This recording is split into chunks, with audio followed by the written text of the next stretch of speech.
We were the anti-nuclear capital of the world. I was an autistic kid. My father was a drafted United States Marine, an incredible man. I come from an incredible family. My uncle stood on Omaha Beach on D-Day. I grew up on a huge ranch out by the lake. He was a beautiful, incredible person. He was at Pendleton, combat ready, and they were human guinea pig. They were marched into the trenches in Nevada. They're called atomic veterans. He nearly died at the blast. Between 1951 and 1968, we had 300 open-air tests. Well, as different scientists started to write about this, Wallace Stegner was at the University of Utah at the time. I got to know him. Edward Abbey was hanging around there. I got to know him. I got to know all these environmentalists, and I was an environmentalist, and it was a passionate, intense subject matter there. All nuclear fighters, all hands on deck, all hands on deck, all hands on deck. All nuclear fighters, all hands on deck, all hands on deck, all hands on deck. They'll be calling you a radical. Bloomgate, 311, whatever you want to call it. I call it Pacific genocide, whatever. It's fucking giant conspiratorial across all demographics. All nuclear fighters, all hands on deck, all hands on deck, all hands on deck. They'll be calling you a radical. All nuclear fighters, all hands on deck, all hands on deck, all hands on deck. Bloomgate, 311, whatever you want to call it. I call it Pacific genocide, whatever. It's fucking giant conspiratorial across all demographics. They'll be calling you a radical. May God have mercy on all of your souls. Nuclear power was evolving. We were promised, oh, this can't happen. Well, good morning, all you guys. Get up out of your dogma snuggies for at least an hour. Curb your dogma. Henry Miller's line. Curb your dogma. Never in the history of humanity has there been dogma ingrained like this. Truth means nothing to people. Absolutely nothing. Zero. Dogma to their own demise. Dogma to their own self-internalization of their grief. Denial of their own. You know, it's like I was talking to a cop yesterday, and I'm like, you guys are one subset of human beings when you're in a gang together during the daytime. But you got to go home at night and go to sleep. That's America. Everybody's all this, that, and the other thing, especially online, whatever. But then they have to go to sleep. Well, why do you think they're all popping pills? Won't deal with what is bothering them because they want to fit in on this winning team. Well, I got news for you. To be contemporary in America right now is the biggest failure in human history. Do you know how wrong contemporary America is right now? It's never been so wrong. Popular opinion has never been so wrong in the history of mankind. Ever, ever. Now, you know, the sheep herders, they play it. It's worked. Orwell would freaking be amazed. I can't believe it. Do you hear any of these 9,000 people that are running for office now? They're running for president, and people don't run for president to make change, to lead because they believe in this country or they believe in the moving a society. They do it for money. That's what they do in all offices now. The tail's wagging the dog. And the contemporary sheep just herd them right towards that, and they go for it. It's amazing to me how these people don't care and how the American populace doesn't give a shit. Have you heard one candidate speaking of the debt?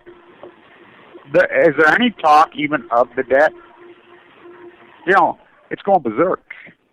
And everybody's like, you know, you can go into the YouTube community, you can go into Wall Street, you can go into the contemporary commentators, all of them.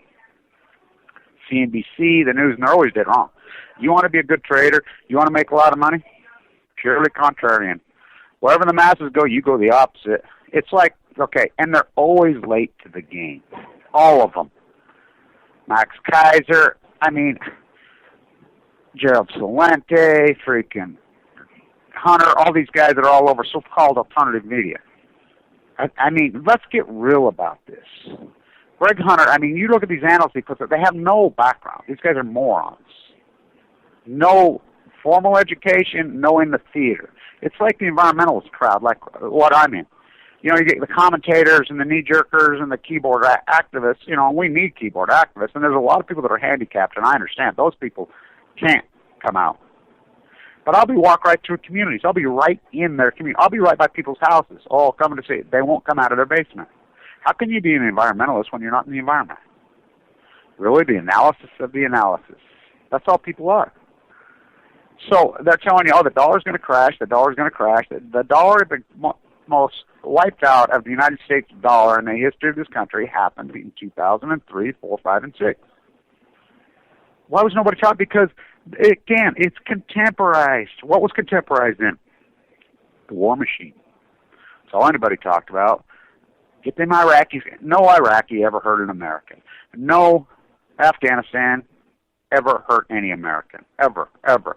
The whole made-up bin Laden thesis, what a quantum leap. These planes flying today. And I like the lunatics out there. Okay, here's the lunacy. I get people telling me, oh, 9/11 was an inside job. I says, why don't you tell me the sun comes up next? When did that happen? I mean, RTs, they've officially called it an inside job. It's 2015. That happened in 2001. Hello. So this is the insanity. Write a book, go retro. When we already saw it happen as it happens. That's what art does. That's what the artist does. They record history. I cannot believe how abused the YouTube genre has been. The YouTube genre is the greatest medium in human history, bar none. Now you think about it. A guy named Michelangelo, holy Moses. I mean, you think about his path and his journey and his fight. You know, you got to realize he was a human rights activist, hardcore, recording history as it happened. Now, you do know all his paintings. None of them are his paintings. They're his paintings, but they're painted over by the so-called diaper pointers and Danny, you know, the penny painters. I love that term, by the way. But why can people not see as it happens and they want to profit retrospectively? I don't understand that. I've never understood. I've been fascinated with my entire life. To see, I guess, I don't know. But, I mean, it baffles me, honestly. It's one of the few things in my lifetime that I cannot sit down, walk, meditate, contemplate, think about, and get some kind of edge on why. Now, you think about it. Okay, these people are guaranteed market crashes in 2012, 2013, 2014, the greatest market gains in history. Everybody says, oh, no. They says, oh, if you waited to the dollar, they're even greater. You know what the dollar was in 2008 against the euro? $1.60. It's $1.07. That's a massive gain. That bounce? I don't know. You know, but let's talk about the reality. Oh, these markets are manipulative. Thank you. Again, tell me the sun's coming up. I mean, wow. Yet you feed right into it. Let's get rid of Glass-Steagall. Let's get rid of protections. Oh, free market. These guys are sitting back and laughing all the way to the bank. The very poorest are supporting the very 1% that they hate. The very poorest, go, Johnny, get your gun. Now you think about it. They've sold you bullets. They've sold you guns. They've forgot you the fear. The economy of fear. What a gig. They've made so much money on the economy of fear. Alex Jones does it.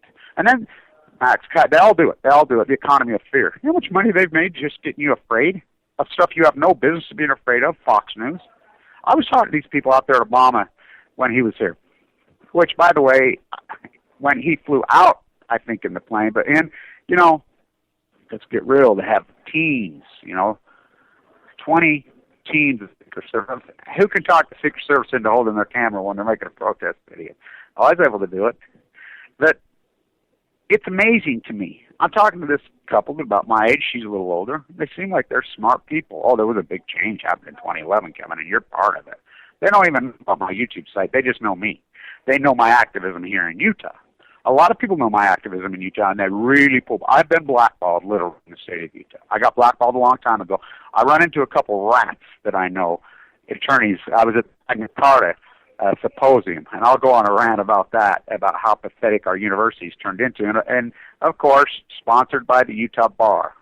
So a bunch of attorneys. They all think I'm dead. They all think I went away because they were participating in the trying to kill me. I literally got blackballed into the state of Utah.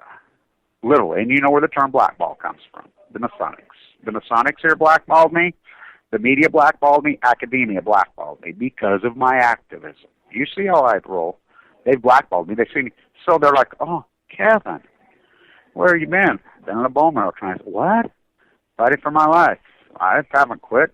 Look me up on YouTube. What? Huh? They hate me because they know I'm onto them. They're frauds. Academia here is a fraud. The media's a fraud. Academia's on the take. Media's on the take.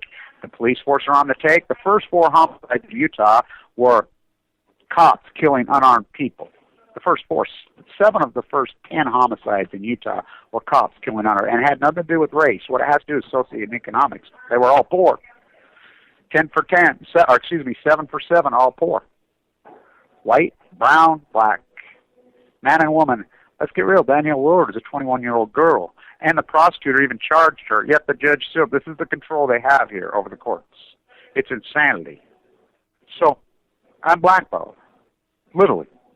Media won't touch. Media used to interview me all the time. I had a lot of money. I was very contemporized in this society as far as they thought, which I wasn't. I lived in the biggest house in Weber County, won all the art awards, freaking had, but the nail that sticks up, hammer it down. But activism, I stand on the right side of these issues in an intense, radical way, and they've accepted. They've gone along with the program because they're on the winning team. Everybody thinks they're on the winning team, and they're, I hear it all the time. Well, you can't beat this 1%, just join it.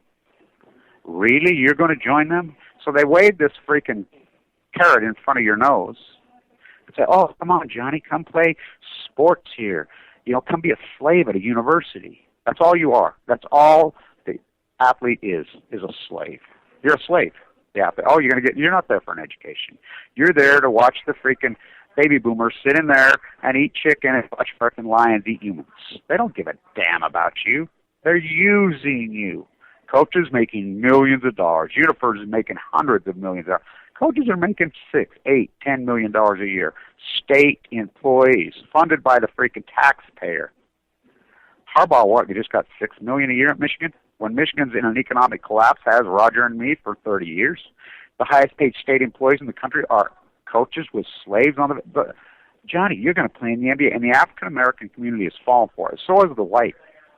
So all of it. They've fallen for it.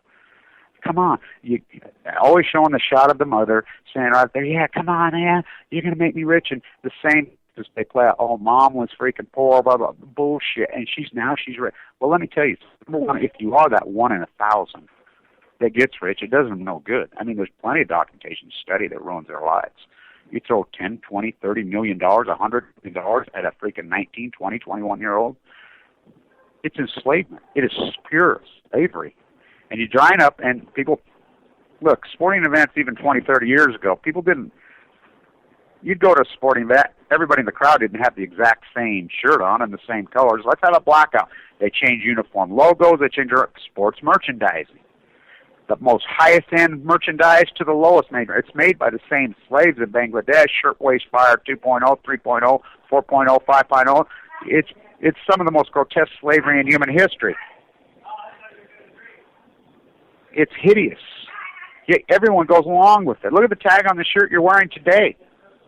So these activists, these human rights activists, there was this, I get in their face, all of them. Human rights, there was, what's his name, the free software guy, the hip, big fat hippie crap, Richard, what's his name, spoke at the university. He used the word human rights at least 100 times in a speech. I just stood up walked right up to him, and he's a prick. Big fat, slobby, lying loser prick. Selling shirts. And he's pushing those shirts. Come on, girl, sell those shirts. And I'm like, where are shirts made? Well, I don't know. What do you mean you don't know? The girl says, Haiti. I says, you use the term human rights at least 100 times. You're a fraud. Hello, the frauds. I mean, it's amazing to me because it's just a sick club. It's like the Bloods and the Crips. You know what's wrong. I mean, it's worse than that. It's way worse than that. They join these clubs and they stand, even though it's wrong, because they want to fit in. The Mormons do it. The evangelicals do it. Sports teams do it. NFL teams do it. NFL's freaking played everybody like a fiddle. It's amazing to me. The average athlete in 1975 made less than 3 times the average American. Is it because the average athletes make it so much more? Absolutely. But is it because the average Americans make it so much less? Absolutely. The average American in 1975 made $106,000 in today's dollars. Healthy society, no debt. Now, granted, so that brings me to the Magna Carta discussion. I want to talk about how pathetic academia has turned out in Utah. I mean, it's sad. You know, when I taught, we were the number one school, but these old professors roll over in their grades. It's a club because these kids cannot get jobs. These young people there's no jobs. I was talking to my daughter, my youngest. She grew up with about 30 of her friends. She says, every single one of them's a server. I says, yes, serving baby boomers who are using nothing but fake real estate values and credit cards as a will of debt. Their own personal Ponzi scheme through their house, thus the 0% interest rate, which they can't budget. They know. The feds know they're trapped. They know they've created a real estate bubble from hell in this country, and they have no tools to dig out. So it's going to happen. No, it happened. It happened in 2003. Look, you go back to 99, 2000, no inflation. I used to always use bags of cement because I was a plasterer for all those years. You know, I was on Wall Street, kept my plaster business. I had 3 careers my whole life. Actually, did the same thing since I was a 14-year-old boy. I was a plasterer, started plastering at 15 years old. Academia. I was in Stegner's program at 15, 16 years old. You know, kicked out of our high school. I mean, of course, I didn't fit in. They ain't going to freaking even deal with a person like me. They don't want to feed the mind. They want to repress the mind. And I was trading cattle futures at 14 years old in the cattle pits here. The biggest cattle pits in second to Chicago were right here. That's what I did my whole life. My whole life. I never varied from it. But something happened on the way to that place. They threw a nuclearism flag in my face. In the 90s, we started seeing this. So I used to always use the inflation marquee number of the bag of cement. Shit. Bag of cement, when I started plastering in 1976, the exact same price it was in 99. There was no inflation in this country via classical medicine, via Volcker. Volcker, remember, in the 80s, rose that thing? It's called classical medicine. We took it, it worked. You know, then here comes Bill Walmart Clinton, who claimed to be a Democrat. Perot called him. Perot says, look at him. These guys are freaking globalists. You know, neo-feudalists. He didn't use the word, but that's what they were. Remember, he used to call them Bush and Clinton twins, which they are. So we have a constitutional amendment in the United States that you can only be 2 terms now. Now, that only happened just recently, by the way. You people, they're like, well, you know, FDR had 4. And then they flipped inside, you know, Wallace for Truman. Masonics, and that leads me into, I want to talk about this. Magna Carta, 800 years old. So this is how pathetic. I go because I know all the attorneys are going to be there, sponsored by the Utah Bar Association. You know, the Magna Carta, and so I'm thinking, well, it's touring. The Library of Congress is touring around, it's here. Well, at least they're going to send one of the copies of the original Magna Carta and have security with them. We go in there, they have this glass cage, they have it in the little museum at our university at Weber State, in the glass cage. You go there, well, what the fuck's that? It's a photocopy of a page. Under glass? Why is it under glass? I mean, you should see how pathetic it was. There's nothing to see. I said, so what's the big deal? Then they got a history professor who just teaches right there, gets up, and he gave a nice lecture about the history of the Magna Carta. I think he did a great job, but the guy that introduces him, head of the history department. I'm like, what? I know that dude. I went to college with him. He's in my class. That fucker's the head of the history department. He's an IS&T guy who I had to kick out of my class. He couldn't handle the freaking finance end of it, so he went to IS&T. Real anal, kind of a backwards, got a little back, real dumpy freaking young guy, and I'm like, what? So I go talk to him. I says, you're head of the history department? Yeah, kind of a funny story. I don't know anything about history. What? Yeah, I went through and just got my MBA in IST, got a PhD in IST, and then the provost and the president of the university, they kind of liked me, and they needed a guy, and I kind of went in, and we had trouble with my accreditation. I'm like, what? Oh, my God. Anybody that's going to a freaking major university right now, any university's out of their fucking mind right now, I'm telling you, they're totally captured. You know, maybe go to your local community college. You know, no, don't get me wrong, there's a few good professors, there's diamonds in the rough here and there. But not at the major universities, not whatever. They're just extorting you. You're going to come out of there with a big fucking fat fucking debt and nothing. You'll learn more on the internet in a fucking hour. And this is coming from an ex-professor. Taught at the #1 MBA program. Now, my class, they blackball people like me because I'm a free thinker. That's what professors were free thinkers. That's what academia was. Look it up in the Constitution of the United States. You know, the Freedom Act that existed on site of a campus. Anybody can protest anything they want. Anybody in the community on any campus. That's written into the Constitution. Again, we'll talk more about the Magna Carta, the Constitution, whatever. So he goes on and says, you know, People in Europe don't give a damn about the Magna Carta, which they don't. You know, the memorial was built in 1957. In Europe, you go over to it, the Magna Carta Memorial was built by who? The United States Bar Association. It's a repressive freaking use, you know. Now, granted, it's been moved and shaken, whatever, but, you know, so we get all gung-ho because we have this idealism that somehow the Magna Carta 80 years went into inherent law and it existed from the time of man, that somehow man back there got it right. But the quantum leap they all make. They all make the quantum leap when they're discussing the history and the path of Magna Carta, of the evolution of law, of the evolution of the American society, the quantum leap. And as I told him, you get to the quantum leap, and then you'll talk about the levelers, and you'll talk about the so-called Freemasons, and then you stop, right? Why don't they miss the whole Masonic thesis of it? The secret society. It's like I was in hell in the college. This guy gives up and gives this incredible rant about the deep state. He's writing a book. And they all, you know, the Helen's group, they're all cheering and clapping because they're not our group.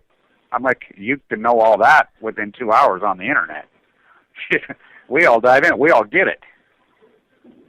So I'm like, you do know the Revolutionary War was 100% a Masonic war, just like the French Revolution. There were Mason wars. Splits was inside the Masons. You had groups of Masons dividing, splitting out. And let's go back into the thesis of the original Masons. You know, we can go back to your Egyptian thesis, but let's talk about the reality. They were stonemasons, builders, driving stonemasons. I mean, I'm one of them. I'm not a Mason in the Mason. I'm a real Mason. I'm a stonemason. I split my own rock, this granite rock, and there's scars all over my body. It's such an incredible craft. It's such, you look at some of the, oh my God, because it is the craftsman who always understands the community, who understands the social fabric of the community. They understood it, and they would rise up and fall, get co-opted. Now, of course, the Masonic, like any other group that people can get, gets co-opted, because people join and get in that have nothing to do with craft and skills, not the original charter and intent to be Masons. Now, granted, do societies like that get evil? Of course. Of course. You can't say a secret society then and a secret society now are the same. It's ridiculous because it's the evolution of people. Again, the Magna Carta. It's the evolution. People make things fit. So here in the United States, we get so anal about the Constitution. So I'm talking to him, well, no, you're wrong about that. Yeah, we have this document that we keep going back, and he says, we're so anal, French rewrites theirs, blah, blah, blah, blah, blah, blah. I'm like, wait a minute. You ever read it? Constitution very much leaves it open-ended. The Constitution says over and over and over and over and over inside it that it's an open-ended document that is set up for change. The Ninth Amendment, even in the Bill of Rights, says exactly that. It says we cannot hypothesize future generations and the way they evolve. I mean, over and over and over. Yet we want to get anal. Second Amendment, really? Interpretation, originality. I mean, the original of what? You know, I love how people want to go back and say, hey, this is what his mind was, when we know what their mind was because they're reading. He says, oh, no, quantum leaps. I said, no, wait a minute. Wait a minute. Let's get serious about the basic foundation, inception. That first state employees of the United States were the Coast Guard block, and it's a very simple concept that's been around economically, thesis clear back beyond even the Masons. It's the simple fight between enlightenment and slavery that's always existed on Earth. The colonists which exist, they rose up. Why in the 1770s did it happen? Why then? Because the East Indian was flooding their colonies with freaking cheap Chinese goods. I mean, it was a tariff war. It was a protectionist war. The early colonists, Americans, were protectionist. Hello. Yet we completely flipped what we are. So he said one thing so incredibly right, and I loved it. We're more English than the English. We worship the royals more than the royals.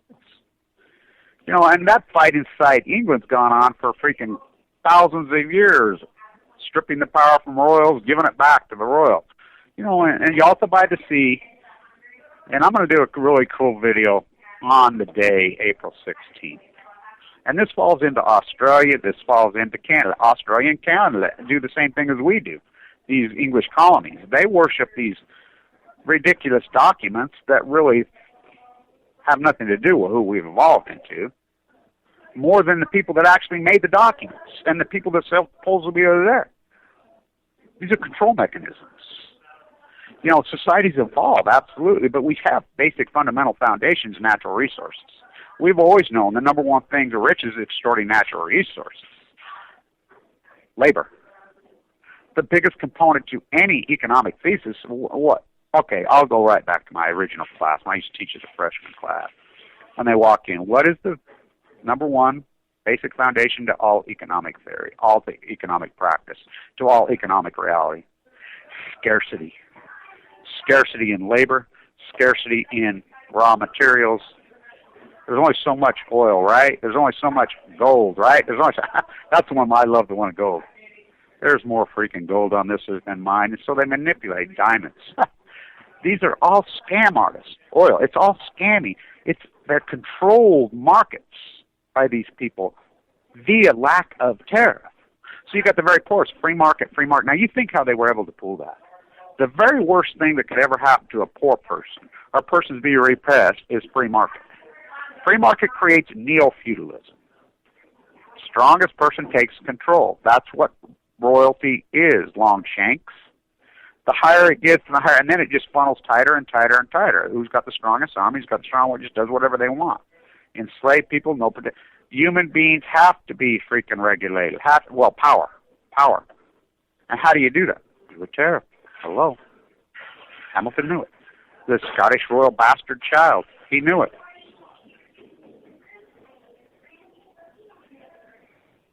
How do they do it? I cannot believe how ignorant the American populace has turned out to be, just the evolution in 30 years. Well, they gutted the education system. Think about the teachers. Now, we're talking university professors. Oh, my God, they're pathetic. I have conversations about the evolution of our own town and of our own place and our own university. They're clueless because it's turned into a club. So it used to be a professor, you had to go out and create your own program. It had to be done with dirt and blood and sweat. You had to create something in the field. I'm an environmentalist. You better be in the environment. I'm a chemist. You better be freaking out in the environment. These guys aren't. So what they do, they just go along. Okay, you got an undergraduate degree. You got a graduate degree. You get a thing. And it's peer review. Oh, you fit the club, and then they're handed a job, and they've done nothing. It's just academia, purely. Horrible. They're clueless. It's fucking horrible. Yet and then they find into this perfect storm of young people with no job. Why? Tariffs. Because we've opened up China. Shit, Americans weren't even allowed in China clearing the 70s. No American was allowed in China clearing in the 70s. I thought they were communists. We thought two bloody, horrible wars trying to block the Chinese from moving across the parallel. Wasn't that what fucking Vietnam was in the Korean War? Those horrible, horrible nightmares. Yet we're all in China. For one simple reason. Because they have not protectionism. They have slaves for workforce. They have an available slave workforce. 7 billion people on Earth. There's probably 2.5, 3 billion in the workforce in the world. The average hourly wage is 37 cents an hour. Slavery is alive and well in this world. More than it's probably ever been. Ever in the history. And I can prove that. And it's the American population, and people say, no, wait a minute. The United States consumer is consuming 38% of the world's GDP. Yet they make up less than, 3% of the world's populace? It's insane. I mean, this buy consume is gone completely insane. And you're in a car just spinning in a circle. To fit into this buy consume it's disgusting. It's ruined the world. Now it's ruining people's lives. And look at people. Nuclear is the crowning jewel because it's uranium. It's the easiest freaking cash cow in the history of mankind is nuclear. Scarcity. There's no scarcity with it. It's not magic. They always split this atom. It's not that complicated. It's not that big dynamic, even in science. It's uranium mines that exist all over the world. There's uranium all over. Look what they're doing in Australia. Look what they do in Canada. Again, they're all the Queen's colonies in the United States. All the uranium just seems to come from these 3 fucking Queen colonies. So we're 70 years ago, Yalta by the Sea. That hideous, incredible war, World War I, World War II, finally come to an end. 30 million men Russia lost. So they're dividing up the world. Right now it got divided up. The United States took Japan. Under the deal that Stalin helped finish the job in Japan. Odd man out. The English. The royals are over. All the royals across the world, well, they were all cousins. World War I, World War II, they were all executed, shot, killed, dead, done. Monarchies were stripped away. No more neo-feudalism. The Atlantic Conference was created, which is now the UN, hijacked. Oh, something happened on the way to that place. FDR died April 16th. Stalin's first words, who poisoned you? Yet, inside the Masonics, the fight raged. They pulled it off. The English Masonics versus the American Masonics. The George Washington. They were running the show. Do not kid yourself. I'll lay this out in my book in heavy, heavy detail. Wallace was going to be president of the United States. He was the VP for how long? He was a pure socialist. He would have been called the leveler. He was there for 3 terms. How did they force him out on the 4th term? How did they force inside the Masonic argument thesis? The English Masonics, Churchill, the heavy freaking Mason, they had a lot of power going against them. It was a negotiated deal. Who's Truman? Skull and Crossbones had been born. You have to understand, Skull and Crossbones had been born. Skull and Crossbones is not just Yale, the Yale connection. Skull and Crossbones is, I call them the Heavy 13. They're Oxford, Cambridge, they're whatever. Bill Clinton's one of them. They're all one of them. Marie Antoinette's one of them. They're all one of them. They're all the same club. They are neo-feudalists from the old Edward I freaking thesis. They're the opposite of Cornwall. They are the royals, Bill, Oxford, Walmart, Clinton.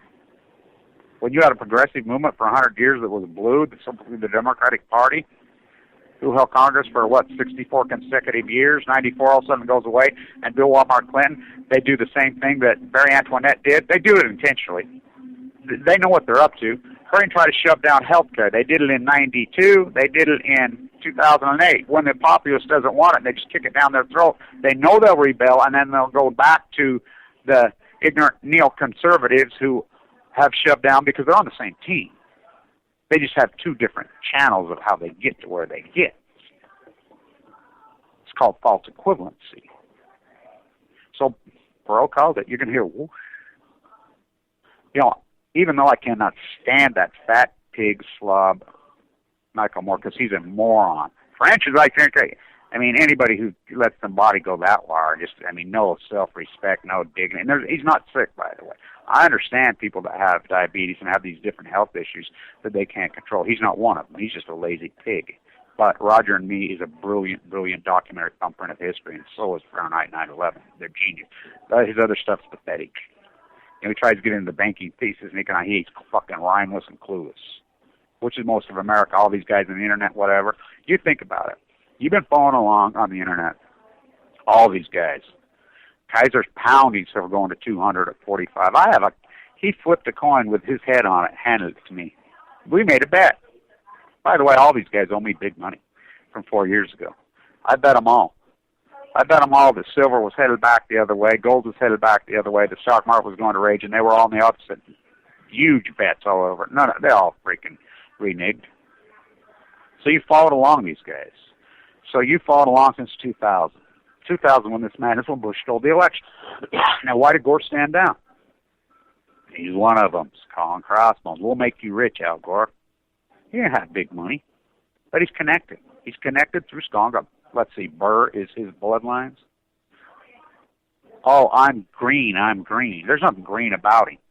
Builds a house, $8,000 worth of energy a month. Now, let's talk about this fraud. You do know about him trying to rape at least 2 women. And he did it. He should be in prison. Chipper left his ass. Gavin in freaking San Francisco came out and made statements. Everybody said, because it was a girl in San Francisco, massage therapist. She said he had her pinned up against the wall all over, groping her, grabbing her, tried to rape her. Everybody says, ha, ha, ha. We're going to pin this guy to the wall. We're going to put him in jail. You can't do that shit. This is San Francisco. A few months later, another girl comes forward. Doesn't even know this girl. Same thing. Then another. You hear anything? No. He's on the winning team. Just like think about the Catholics. Think about the Mormons. How many freaking children did they rape? How many went to prison? That's where people miss this. They miss this. They go pseudo de facto, and they up on the levels. They're up on that fucking top level. They don't go underneath the level. Who really runs this world? Same people that really run this world. But it can be fought back against. And it has been fought back against. It has been many times. How did we become my class again in my MBA program? All right, first date. I want every one of you, this is socioeconomics, name me the strongest middle class, working class, who had more power and more happiness and more joy in the history of humanity. The strongest socialistic system in the history of humanity. Socialism, socialism, socialism. Name the place and the era. I want the years, and I want the so-called country. The, line drawers. Rarely can people get it right, which is as obvious as the nose on your face. 1945 to 1979 in the United States of America. Tax rate 91% on the wealth. 91%. 400% tariffs on autos and everything else. There's no point to everybody go a GM and a Dodge and a Ford. You couldn't get the rest in. WPA, hiring artists, all the designers in Detroit, all abstract impressionism, the greatest art movement in the world in 100 years. All WPA artists, every one of them. Jackson Pollock, Warhol, they all worked for the freaking WPA and the CCC, every one of them. They hired artists. A work program, a socialized system, socialism on Balco. Oh, here comes Reagan. He switched parties, just another one of their puppets, ran by the H. Bush. Let's get real. Let's be real about H. Bush. Let's get real about the CIA. Let's get real when they took the hostages in Iran. It was all orchestrated by Bechtel. They're building up the kingdom. This has been an evolution since then. Bin Laden's dad's building up the Saudi Arabian kingdom that we colonized. How would you like to live in Saudi Arabia and know that Americans come in there, propped up a family called the Saudis, and they take over the country and name the greatest empire in the history of maybe mankind? They take it over. And if you step out of line, they just kill you. With a mercenary military base, they'll protect them. Wow. I mean, it's so obvious. Muhammad Ali knew this. All these guys knew this. By the way, I can prove this. People thought I was crazy, and it's come out now. I said it for years and years. I was at the university when this happened. We had students. One of my students was killed on 9/11. His name was Brady Howe. He was at the Pentagon on an interview, was killed. He was a brilliant young man. Flight 11. I like all you people say, oh, them were freaking holograms that went in the... Yeah, there was a lot of inside work and inside jobs. They blew Building 7, no doubt. There was insiders, probably all knew, whatever. Oh, hell yeah. But let me tell you, those planes flew into those buildings. I know people that were on Flight 11. Wow. I mean, go talk to a New Yorker that was living in it there and said, oh, them weren't even planes that flew in there. Go tell them that. The, hundreds of thousands that watched it happen. Go tell them that. Go tell the family members of the loved ones on those planes. Go tell them that. Was it an inside job? Of course it was an inside job. They've been planning this for years. Hell, they wrote the Patriot Act in 1998. Let's get real. But let's not go into Louisville. Let's not cross the lines. So that's what's happened. So you have all this insanity on YouTube that has gone too far. They've gone way too far. That's where, but that's okay because we need those radical, hardcore extremes. They're important. But here's the problem. Then comes 3/11, Fukushima, the calendar opposite. And they want to lump 3/11 in with everything. You start talking about Fukushima and nuclear fallout and radiation, people automatically go into this Rod Serling sci-fi world because that's who hijacked the anti-nuclear movement. They'll go to Alienville. They'll go to so much freaking... When we don't even have to hypothesize. We don't have to talk about who, what, how happened. Let's get real. A nuclear reactor is built on earthquake faults. We knew this was going to happen. Anybody with a rational mind, I gave hundreds of lectures saying it was going to happen in Japan or Diablo Canyon or San Onofre because they're built on the greatest fault lines in the world. Earthquakes all the time. We knew it was going to happen. It's just obvious. The arrogance of the nuclear is so it happened. The reality, it happened. We're not talking about who, what, how, when. It happened. Our worst fears come forward. A major nuclear disaster, 3 full blown-out meltdowns. And I want to talk about this camera going down from CNBC, or NBC. NBC is General Electric. It's that simple. Now, by the way, General Electric right now is breaking up illegally. General Electric knows these 2 lawsuits. These 2 lawsuits are giant. There's one in New York, but the big one in San Diego, which Janus has opened up against General Electric, not just to the 800,000 military personnel, but 2 million. And they also know this is going to open up to the United States. GE knows they're fucked. Because they know that it's been proven through the court system over and over, and again, Magna Carta. We use presidents in the United States. That's what we do. Well, the president was set by the reactors that were built in Japan by General Electric. We know it's been proven in courts that they cheated. Now, granted, if they wouldn't have cheated, would it still happened? Hell yes, it would have still happened. But that's how courts work, Magna Carta here, because we're so anal. We go on freaking written law. We're paper trail lunatics. We have to have president. That's what we do here. Gee, knows they're fucked. They're going to lose. They're going to be devastated. So we have antitrust laws that were put by Teddy Roosevelt, a Mason. Let's get the two strongest Masons of the time in the United States, Teddy Roosevelt, Mark Twain, hated each other guts. Still comes down to choices among men inside any society.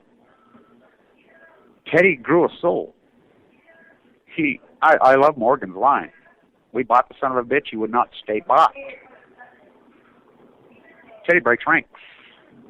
He completely breaks ranks in the spirit of the great Alexander Hamilton, in the great spirit of the George Washingtons, the Masons who broke ranks, split these secret societies, these powerful, which is based on money. Justice and moderation, remember that? So they break ranks. No, he creates antitrust laws. You can't build up these things. You can't do this, and just scam the American populace anytime there's litigation. Because when we have a judicial, executive, and legislature written into the Constitution, right? They're trying to backdoor those. No, you can't backdoor them. So it's against the law right here, right now, in the United States for General Electric to sell anything because they're under this major litigation is pending. It's called the lease pendants in civil law. That's what it's called on. If you're doing it at your own thing, it automatically stay. It automatically.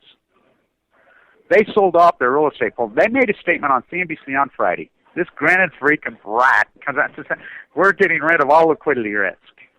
That means they know.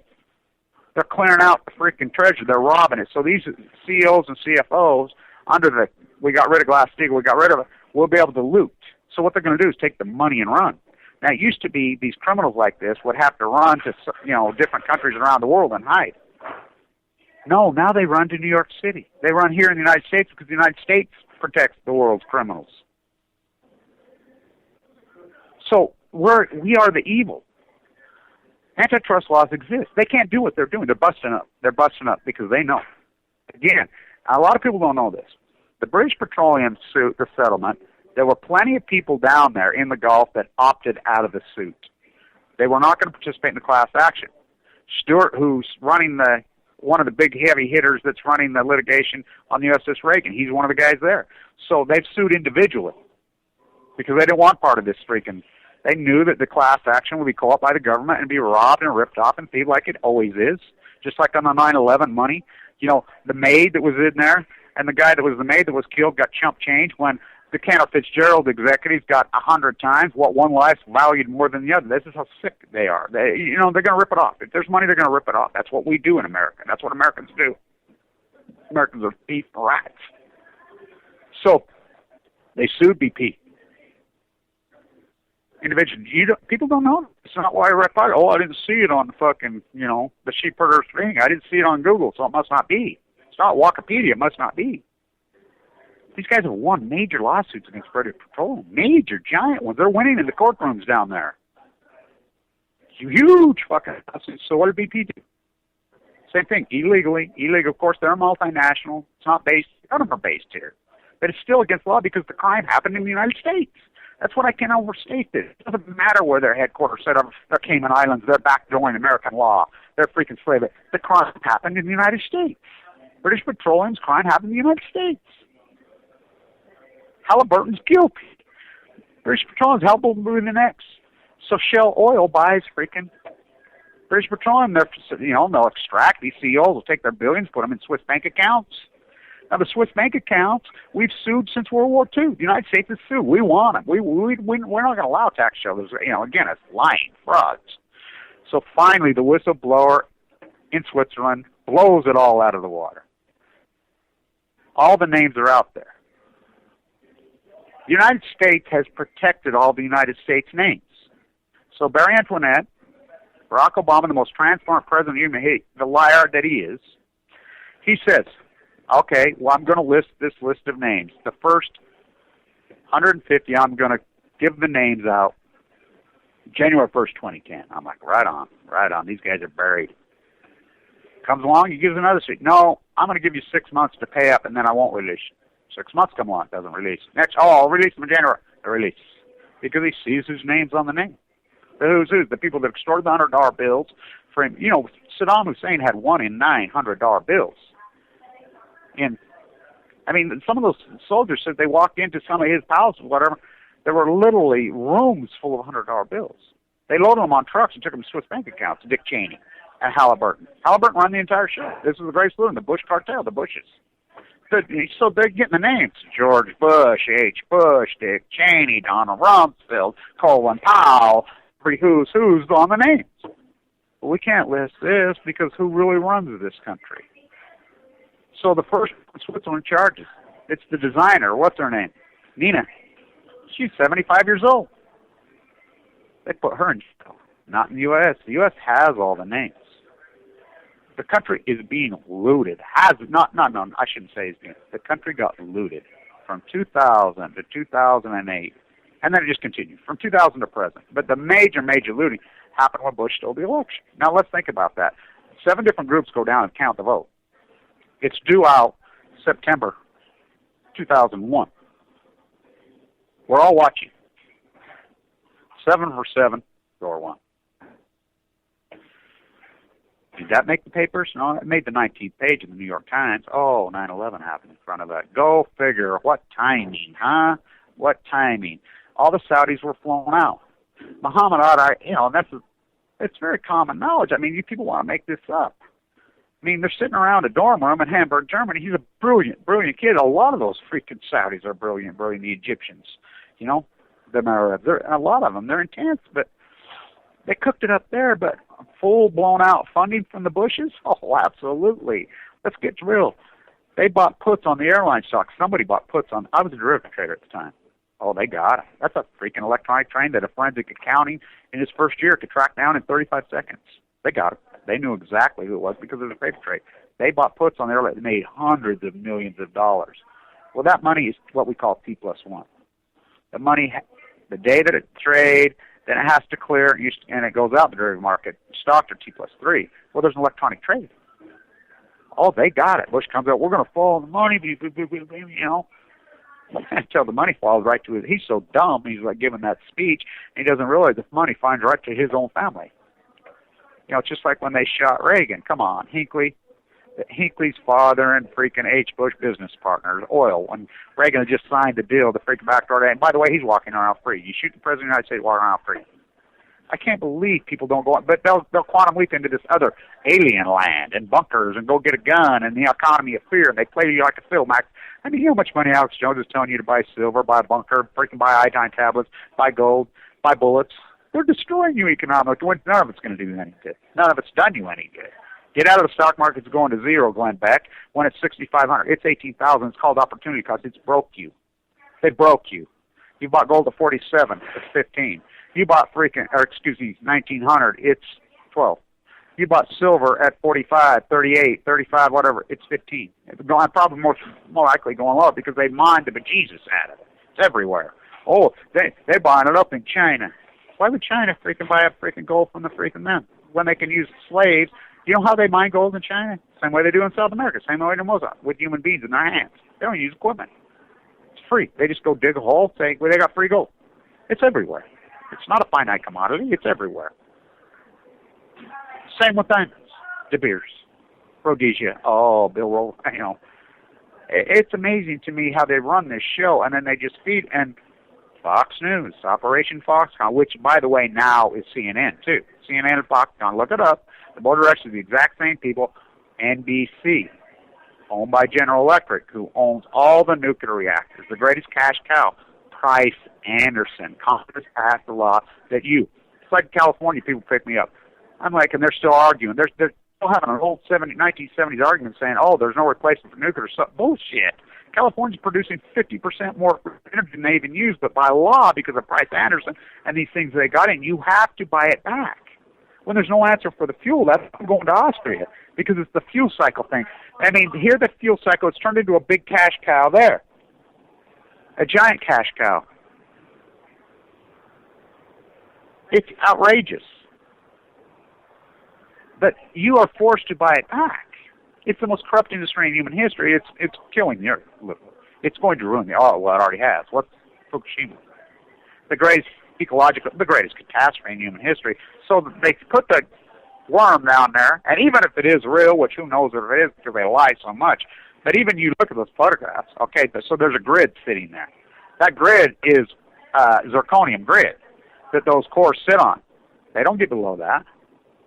You can see the heat and the fumes coming off in there. Where do you think that heat and fumes? They're called gamma rays. They're invisible. They've been pushing water on those gamma rays into the Pacific Ocean the whole time. They say they're trying to gather and building tanks. You do the math. If they were really building tanks and catching all the water they're dumping on, there would be 50,000 tanks. Do the math. Hello, you math. Now you think about this. The greatest PhD opportunity. This just proves that academia is completely ruined. America is completely ruined. America is completely gone. Completely lazy. It's over. I can prove it. The greatest PhD opportunity in probably human history is the Pacific Ocean. Studying the Pacific Ocean post-Fukushima. No one's doing it. Buck Fabiola, he works for them. He'll tell you straight up he does. He's a con. He's not studying. I mean, just take a bucket. That's not saying. Where's the major big vessels the Navy have? You know, where are they? The greatest where's these major universities doing major studies on there with the really refined equipment? Except for you. The greatest. That's impossible, right? Absolutely. No one's doing it because PhDs, they sit around with their feet up on the chairs and they regurgitate other people's work. Old work. They just keep going to Magna Carta over and over and over and redefine it and make it fit. No one does any work. No one's studying. The Navy has the data. The United States Navy has the data. That's why this lawsuit is so paramount, and that's why they're trying to manipulate and play games to keep the Navy out of it. Because there's so many laws that have been passed because of the economy of fear, the Patriot Act. The Patriot Act's due to expire June 1st, the T. One of the provisions is due to expire the 1st of June. But the economy of fear, again, completely backdoors any Bill of Rights, any Magna Carta, any right that has been passed on us, any evolution of human rights. The greatest, I call it the reverse Magna Carta. I named it the reverse Magna Carta. The Patriot Act. It backdoors any human rights document, writes any human rights philosophy, it backdoors it all. The nuclear industry falls into that because they make nuclear bombs. That's why Megan Rice went, and you think she picked July 28th for a reason? Oh, the beginning of World War I. Comes full circle. International law, international law, the United States laughs at it. The United States is the big bully, which isn't even the United States, it's the Queen's military colony. You know, they laugh their ass off over there at the House and when they're in all these elitist, neo-feudalists. You know, this is Longshanks on Balco. There is no William Wallace. And any of us that try to rise up, you see what they do to us. We go to the street, whatever, and all you people just break, look at these dummies. You know, I stomp my feet. Hundreds of thousands of people in the streets. Occupy proved the ignorance of America. Did a lot of work. They had all the energy in the world. They could have done it. But not one single person. I did, but I got cancer right then. I was due to speak at Zuccotti that day. I was on a plane that day. You know, I stood in Washington Square the winter of 2010 with my poster. So I'm with the guys at the inception of Occupy the winter of 2010. Then Fukushima happened. I was timing this big social movement called Post-Ignorance for the 100th anniversary of the Shirtwaist Fire, which was March 25th, 2011. Something happened on the way to the place 2 weeks earlier. Fukushima happened. Everybody I'm climbing with, they're emailing me. They're like, Kevin, you've got Fukushima mad. I says, it trumps it all. It trumps it. It trumps it. It's a great equalizer. I went Fukushima mad, and then Occupy breaks loose. You know, I'm due to speak there, get a stomach ache the day that I'm due to fly. Got tumors wrapped around inside me, you know, given 2 months to live, hardcore leukemia. Wow. I knew that Fukushima was that epic and dramatic. Wow. So they proved they had all the energy in the world. They could have changed the world. It could have been the greatest revolution ever. But what happened? The microphone goes in front of people like Michael Moore, goes in front of all these people. They don't know what a tariff is. They don't know what antitrust law is. They don't know what a usury law is. They have no economic background. They have no theater. It just proved how ignorant America is. They had no clue. Tariffs, simple. Mark Twain talked about tariffs. Everybody did. Everybody. It was the quintessential argument for thousands of years, clear back, way before even Jesus. You know, why do you think Jesus snapped? Oh, he was a craftsman. They backdoored his industry, you know, with slaves. How do you compete with slaves if you're a carpenter or a plasterer? You can't. It turns into extorters. These are basic fundamental philosophies with basic fundamental tools that have always worked. You don't have to go Magna Carta. You don't have to go back to anything. These are philosophies that have existed it's a simple concept from the inception of mankind. Slavery versus enlightenment. It's that thing. I mean, maybe you believe it is okay, and it's, you know, you buy into the Milton Friedman lies that it is good for economies to enslave their people. No, it's not. And if the United States hasn't proved that to you over the last 15 years, the getting rid, 1994 to present, accelerating nominal wages from 1945 to 1979 every single year. Decelerating nominal wages from 1979 to present every single year. Huh. What happened? Yeah. They took the field. The Bush, freaking Reagan, freaking the neo-feudalists took the field, and they unwound everything that the progressives did, Teddy. They unwound it all of it. Back, that was what their plan was. That's what they pulled up. They co-opted both political parties. They jerry-rigged the districts, and then they branded the American populace into buying it through Operation Foxconn, through the economy fear. The boogeyman's going to get you. There's no ISIS. There's no terrorists. There's none. There's none here. Yet you guys, they're walking among us, this woman tells me. We know who the terrorists are, and they sure ain't from the Middle East, and they ain't sure we're ISIS, and they're not the Taliban. And, you know, it's Fox News, CNN, the 1% oligarchs, and there's ways to fight them. But America has no clue how to fight them. I do. Very simple philosophies.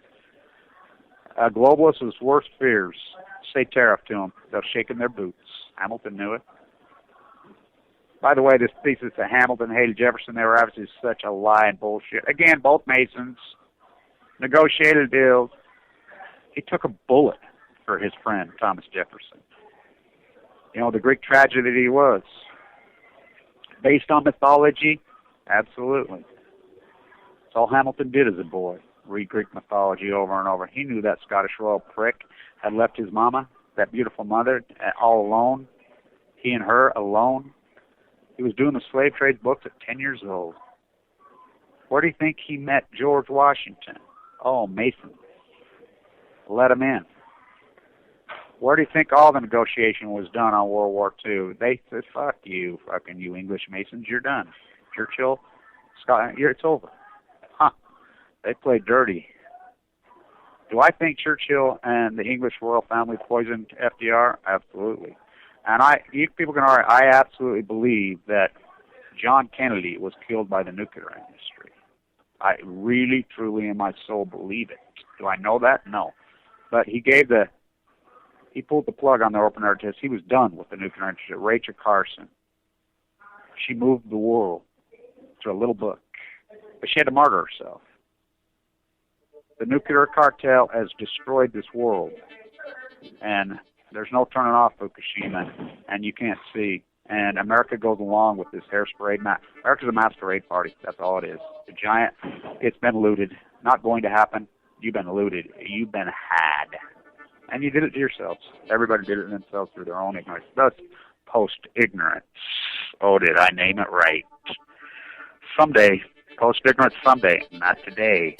All nuclear fighters, all hands on deck, all hands on deck, all hands on deck. All nuclear fighters, all hands on deck, all hands on deck, all hands on deck. They'll be calling you a radical. Twin Gate, 311, whatever you want to call it. I call it Pacific